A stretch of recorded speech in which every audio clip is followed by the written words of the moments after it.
Watu wengi wameua ndoto za watoto wao kwa sababu ya kushindwa kujua siri iliyo nyuma ya majina. Ndoto za watoto wao zikafa. Yaani mtoto ameumbwa akiwa na potentiality, lakini adui akapenyeza mipenyezo ya mawazo ya jina. Mzazi akajikuta anatoa jina kwa mtoto, kumbe ni jina linaloua hatima ya mtu. Kwa kuna watu wameua biashara zao, kuna watu wameua hata uchumba, na watu wameua hata ndoa, kuna watu wameua hata kazi. Swala sio kwamba hupati kazi, ila una jina ambalo halikuruhusu wewe cross borders, halikuruhusu wewe kutoka mkoani kwako. Ndio maana hata ukitoka mkoani kwako bado unawaza makomamanga na matikiti urudi tena kijijini kwenu.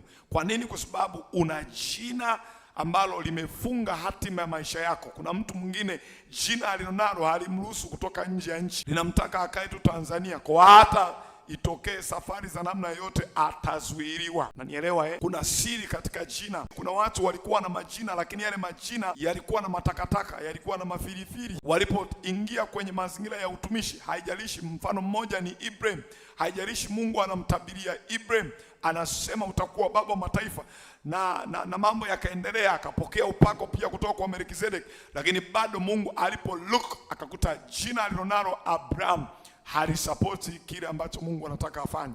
Akamwambia Ibrahim, kuanzia leo hutaitwa tena Abraham, utaitwa Ibrahim.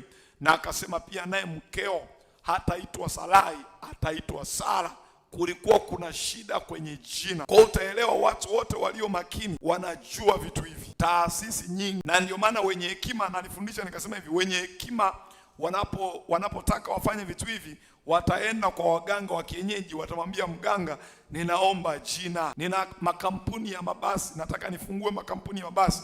Mganga anaomba jina, mganga atapekenyua ulimwengu wa roho, ndio anatoa jina la kampuni ya mabasi litakuwa hivi. Wanaojua mambo haya, wewe unaweza ukawa unadharau madhabahu, unadharau watumishi wa Mungu ambao nao wana nafasi ile kama walionayo waganga na zaidi ya hapo, lakini hawa wanajua kwamba huwezi ukatoboa kama utafeli kwenye jina. Kuna watu wengine ni wanabidii, wana kila kitu, lakini majina walioyatoa na wakazipa kampuni zao yaliua. Wengine hata ni makanisa, jina la kanisa linaweza likaua potentiality ya utumishi ulio nayo. Unaweza kuwa unatamani uwe ni kanisa la kimataifa, lakini umelipa jina kanisa lako sio nini na nini center. Sasa kama wewe ni center alafu unataka utoke ucross borders, how comes?